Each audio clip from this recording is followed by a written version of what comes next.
In VLAN trunk protocol, the one important thing is the VLAN can be created from the server switch that can be automatically updated to the client switch, but port can be assigned manually. In client switch, the port fast signal 0, 1 can be assigned to the VLAN 10 and 3 and 4 can be assigned to the 30. So the port can be assigned manually from each switch. It cannot be updated from the server switch. Just we can create the VLAN ID and name of the VLAN that can be updated from the server switch. So I will go to the client switch. I will assign the port configure terminal int fast range fast ethernet 0/1 to 2.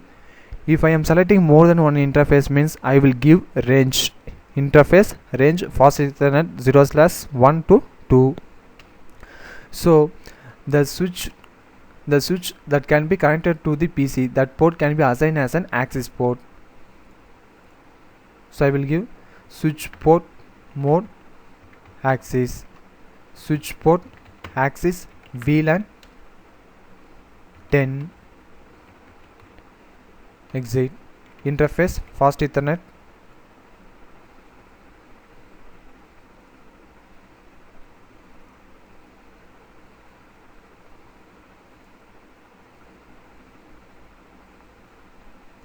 interface 4 and 5, interface range fast ethernet 0/4 and 5, switch port. The syntax for assigning that port as an access port, switch port mode access, switch port access VLAN 30, exit. We can check show VLAN. Here we can see fast ethernet 1 and 2, that port can be assigned to the VLAN 10 name as IT department, and fast ethernet 0/4 and 5, that port can be assigned to the CC department. The same procedure can be followed this switch also. We can assign port to the switch B. Configure terminal interface range fast ethernet 0/1 to 2, switch port mode access, switch port access VLAN 10, exit interface range fast ethernet 0/3 to 4. So the syntax for assigning that port as an access port is switch port mode access, switch port access VLAN 30, exit. We can check that configuration show VLAN. The fast ethernet 1 and 2 can be assigned to the VLAN 10 named as IT department, and fast ethernet 0/3 and 4 can be assigned to the VLAN 30 named as an CC department. Now we can assign the IP address. In VLAN 10 the net ID is 0. Here we can use 0 to 7, totally 8 IP address. One IP can be used for net ID and one IP is used for direct broadcast. Remaining 6 IP can be assigned to the host. And VLAN 30, the net ID is 8. So I will assign the IP address 200.200.200.1. Subnet mask is 248.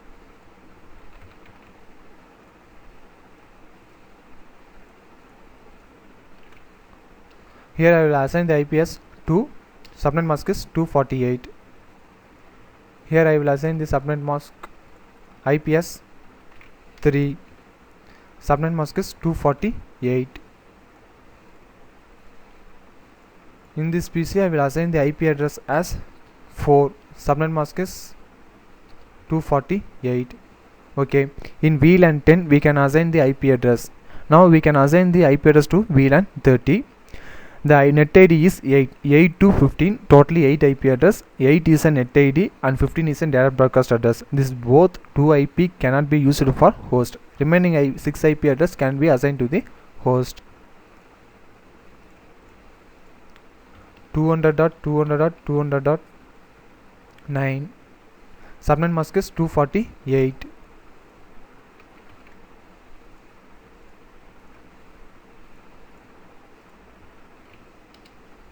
In this PC I will assign the IP address as 10. Subnet mask is 248.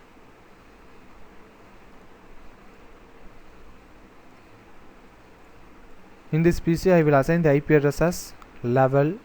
Subnet mask is 248. In this PC I will assign the IP address as 12. Subnet mask is 248. Okay. Else we can check VLAN 10 to VLAN 10 it can be communicated, and VLAN 30 to VLAN 30 can be communicated, but VLAN 10 to 30 it cannot be communicated because VLAN 10 and VLAN 30 are two different networks. So using router only VLAN 10 and 30 can be communicated. Else we can check whether the VLAN 10 can be communicated to the VLAN 10 or not.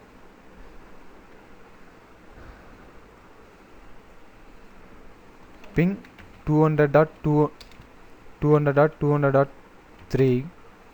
Yeah, we can get reply from that PC4. Let's we can check VLAN 30 IP config.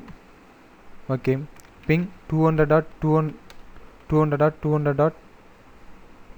This IP is PC7 IP is 12. Yeah, we can get reply from that PC7.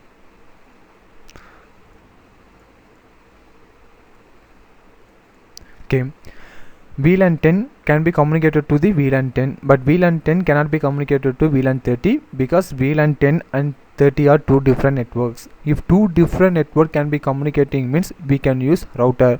Using router only it can be communicating.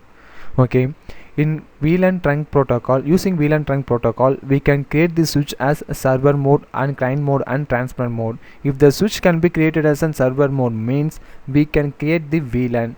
That informations can be advertisement to the client switch. Every 5 minutes or whenever the server switch can manually changes means it can be updated to the client switch.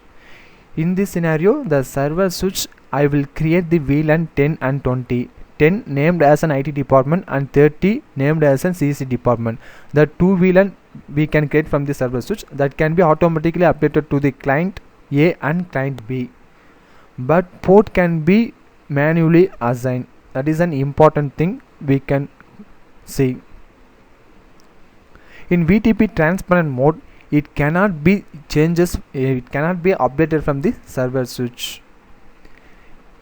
It just pass the informations from the server switch to the client switch, but in transparent switch we can manually configure. In VLAN trunk protocol we can provide this security using VTP mode and VTP password any password. In server switch I will create VTP password and password as an Cisco. In client switch also VTP password Cisco we can created means we can get updated from the server switch. Otherwise the client switch cannot receive any updated from the server switch.